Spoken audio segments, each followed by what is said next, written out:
करोड़ के अस्पताल की मालकिन अपना इलाज कराने भेस बदल कर पहुंची।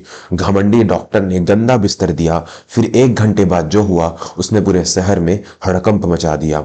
शहर के बीचों बीच बना जीवन रक्षा हॉस्पिटल अपनी आलीशान इमारत और महंगी सुविधाओं के लिए मशहूर था। संगमरमर की चमचमाती फर्श, वातानुकूलित कमरे और शहर के सबसे नामी डॉक्टर्स की फौज यहाँ मौजूद थी। लेकिन इस चमक दमक के पीछे इंसानियत कहीं खो सी गई थी। यहाँ मरीज को भगवान नहीं बल्कि ग्राहक समझा जाता था। जिसके पास मोटी रकम थी उसका स्वागत फूलों से होता था और जिसके पास पैसा नहीं था उसे गेट से ही दुत्कार दिया जाता था। दोपहर के करीब 2 बज रहे थे। सूरज आग बरसा रहा था। उसी तपती धूप में अस्पताल के शीशे वाले स्वचालित दरवाजे के बाहर एक बुजुर्ग महिला खड़ी थी। उनका नाम था सावित्री देवी। उम्र लगभग 70 वर्ष, चेहरे पर झुर्रियों का जाल, बाल पूरी तरह सफेद और शरीर पर एक पुरानी सूती साड़ी जिसमें कई जगह बेबंद लगे हुए थे। उनके पैरों में टूटी हुई रबर की चप्पलें थी जो हर कदम पर एक अजीब सी आवाज करती थी। सावित्री देवी को सांस लेने में तकलीफ हो रही थी और वह लगातार खांस रही थी। वह धीरे धीरे चलते हुए रिसेप्शन काउंटर की ओर बढ़ी।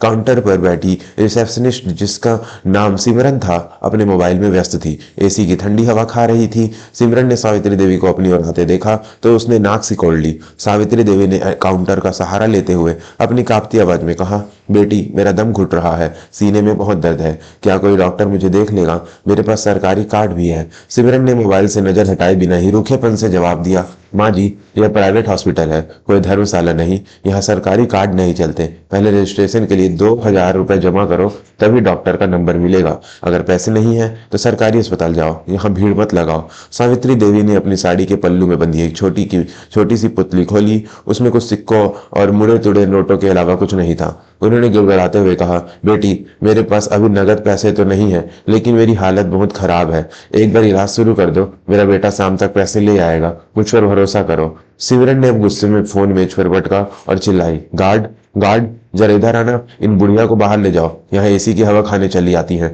और माहौल खराब करती हैं। देखो इनके कपड़ों से कैसी अजीब सी बदबू आ रही है। तभी वहां से हॉस्पिटल के सबसे मशहूर और घमंडी डॉक्टर समीर मल्होत्रा गुजरे। डॉक्टर समीर अपनी काबिलियत से ज्यादा अपने अहंकार के लिए जाने जाते थे। उनकी नजर सावित्री देवी पर पड़ी। उन्होंने अपने मुंह पर रुमाल रखते हुए सिमरन से पूछा, यह सब क्या तमाशा है? सिक्योरिटी कहाँ है? ऐसे फटे हाल लोगों को अंदर आने ही क्यों दिया जाता है? यह हमारे प्रीमियम मरीजों को असहज कर सकता है। सावित्री देवी ने उम्मीद भरी नजरों से डॉक्टर समीर को देखा। उन्होंने हाथ जोड़ते हुए कहा, डॉक्टर साहब, आप तो भगवान का रूप हैं, मुझे बस एक बार देख लीजिए, बहुत घबराहट हो रही है। डॉक्टर समीर ने घृणा से पीछे हटते हुए कहा, दूर रहो, मुझे छूना मत, तुम्हारे कपड़ों में न जाने कितने कीटाणु होंगे। हम यहाँ अमीर और क्लास वाले मरीजों का इलाज करते हैं, मुफ्तखोरों का नहीं। निकलो यहाँ से, वरना पुलिस को बुलाना पड़ेगा। सावित्री देवी की आंखों में आंसू आ गए। अपमान का घूंट पीकर वह वहां से हटने ही वाली थी कि तभी एक कोमल हाथ ने उन्हें थाम लिया। यह हाथ था राधा का। राधा इस अस्पताल में एक जूनियर नर्स थी। वह एक मध्यम वर्गीय परिवार से थी और जानती थी कि गरीबी और लाचारी क्या होती है। राधा ने डॉक्टर समीर के गुस्से की परवाह किए बिना सावित्री देवी को सहारा दिया और पास ही रखे एक बेंच पर बिठाया। उसने दौड़कर पानी का गिलास लाकर उन्हें पिलाया। राधा ने नम्रता से डॉक्टर समीर से कहा, सर, इनकी हालत वाकई खराब लग रही है। अगर हम नियमों को एक तरफ रखकर सिर्फ इनका बीपी चेक कर ले तो कोई हर्ज नहीं होगा। इंसानियत के नाते हमें। डॉक्टर समीर ने राधा की बात बीच में ही काट दी और उंगली दिखाते हुए बोले, राधा, तुम मुझे सिखाओगी कि मेरा काम क्या है? तुम यहाँ सिर्फ एक नर्स हो, समाज सेविका बनने की कोशिश मत करो। अगर तुम्हें इनकी इतनी ही चिंता है तो अपनी तनख्वाह से इनका इलाज करवा लेना, लेकिन अभी इन्हें यहाँ से बाहर निकालो। इतना कहकर डॉक्टर समीर पैर पटकते हुए अपने केबिन की ओर चले गए। दोस्तों, कहानी में आगे बढ़ने से पहले अगर आपको लगता है कि डॉक्टर का धर्म पैसे कमाने से पहले जान बचाना होना चाहिए तो अभी हमारे चैनल को सब्सक्राइब करें और घंटी वाला बटन जरूर दबाएं। हम ऐसे ही दिल छू लेने वाली कहानियां आपके लिए लाते रहेंगे। राधा की आंखों में आंसू थे, लेकिन उसने हार नहीं मानी। डॉक्टर के जाने के बाद वह सावित्री देवी से छिपते छिपाते एक खाली पड़े जनरल वार्ड के कोने वाले बिस्तर पर ले गई।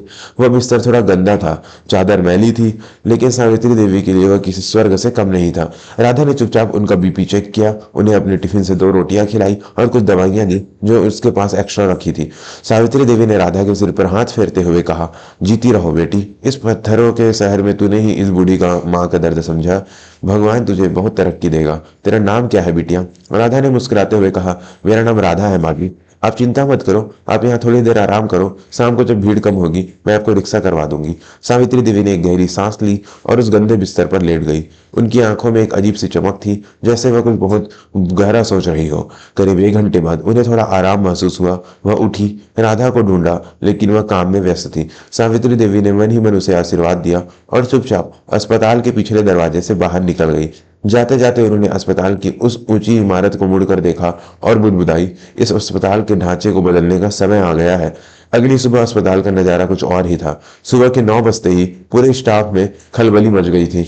खबर आई कि जीवन रक्षा ट्रस्ट की मुख्य चेयरपर्सन, जो पिछले 10 सालों से विदेश में थी और जिसके पति ने इस अस्पताल की नींव रखी थी, आज अचानक निरीक्षण के लिए आ रही है। किसी ने आज तक नहीं देखा नहीं था। सब सिर्फ उनका नाम जानते थे, मिसेज एस देवी। अस्पताल के डीन डॉक्टर समीर और पूरा प्रशासन स्वागत की तैयारियों में लगा था। लाल कालीन बिछाई गई थी, फूलों के गुलदस्ते तैयार थे। डॉक्टर समीर ने अपना सबसे महंगा कोट पहना था और बालों को सेट करते हुए सिमरन से कह रहे थे, आज सब कुछ परफेक्ट होना चाहिए। सुरह मालकिन बहुत सख्त है, अगर उन्होंने मेरी तारीफ कर दी तो मेरा प्रमोशन पक्का है। तभी अस्पताल के गेट पर एक साधारण सी टैक्सी आकर रुकी। सब हैरान थे कि चेयरपर्सन इतनी साधारण गाड़ी में क्यों आएंगी, लेकिन जैसे ही टैक्सी का दरवाजा खुला, वहां मौजूद हर शख्स के पैरों तले जमीन खिसक गई। टैक्सी से उतरी सावित्री देवी, लेकिन आज वह फटेहाल साड़ी में नहीं थी। उन्होंने एक शालीन गरिमापूर्ण रेशमी साड़ी पहनी थी, आंखों पर चश्मा था और हाथ में एक फाइल थी। उनके पीछे 2 वकील और 4 अंगरक्षक खड़े थे। डॉक्टर समीर की आंखें फटी की फटी रह गई, उनका गला सूखने लगा। सिमरन तो डर के मारे काउंटर के पीछे छिपने की कोशिश करने लगी। ये वही बुढ़िया थी जिसे कल उन्होंने धक्के मारकर निकाला था। सावित्री देवी ने किसी की तरफ देखा नहीं, सीधा डीन के केबिन की ओर बढ़ी। पूरा स्टाफ उनके पीछे पीछे चला। डीन ने घबराते हुए गुलदस्ता आगे बढ़ाया, लेकिन सावित्री देवी ने हाथ के इशारे से उसे रोक दिया। वह सीधा डीन की कुर्सी के पास गई और वहां खड़ी होकर पूरे स्टाफ की ओर देखा। उनकी खामोशी ने पूरे कमरे में सन्नाटा फैला दिया था।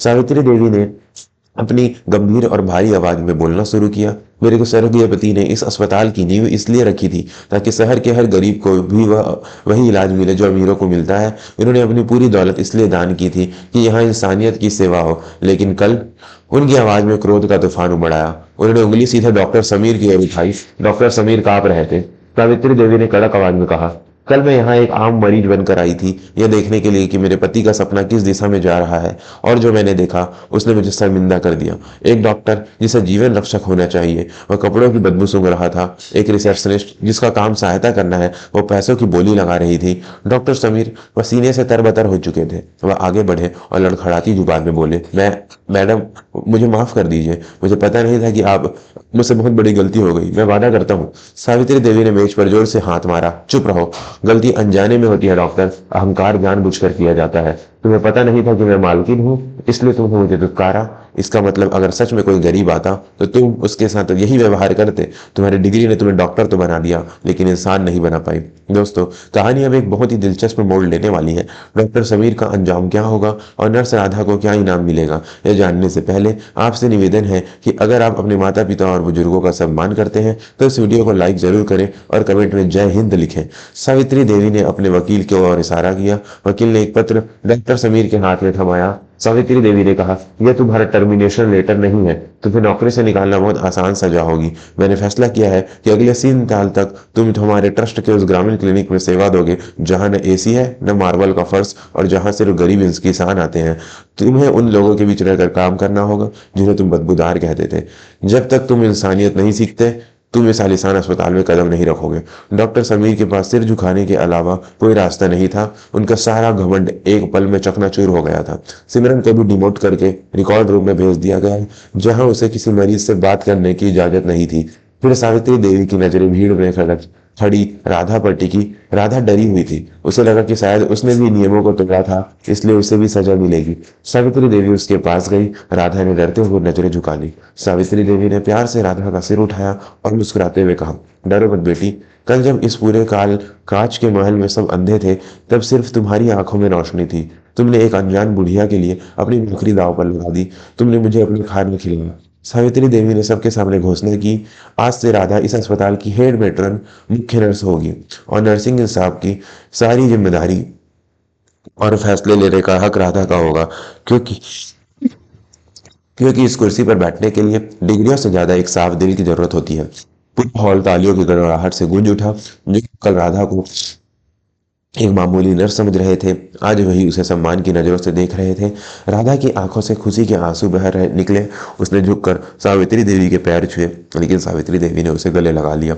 सावित्री देवी ने अंत में सभी डॉक्टर्स और स्टाफ की ओर देखकर एक बात कही जो सबके दिलों में छप गई। उन्होंने कहा, याद रखना, जब कोई मरीज अस्पताल आता है तो वह अपनी बीमारी के साथ साथ अपनी उम्मीद भी लेकर आता है। उसके कपड़े मत देखो, उसकी पीड़ा देखो, क्योंकि बीमारी अमीर और गरीब में भेद नहीं करती। तो हम कौन होते हैं भेद करने वाले? उस दिन के बाद से जीवन रक्षा हॉस्पिटल पूरी तरह बदल गया। अब वहाँ कोई गरीब गेट से नहीं लौटाया जाता था। डॉक्टर समीर भी गांव में रहकर सेवा का असली अर्थ समझ रहे थे। राधा ने अपनी जिम्मेदारी बखूबी संभाली और सुनिश्चित किया कि अस्पताल में अब व्यापार नहीं बल्कि सेवा हो। सावित्री देवी का यह औचक निरीक्षण न केवल एक डॉक्टर के अहंकार को तोड़ गया, बल्कि सैकड़ों मरीजों के लिए उम्मीद की नई किरण ले आया। दोस्तों, यह कहानी हमें सिखाती है कि पद और पैसे का अहंकार इंसान को अंधा बना देता है। इसलिए बड़ा वो है जो दूसरों के दर्द को महसूस कर सके।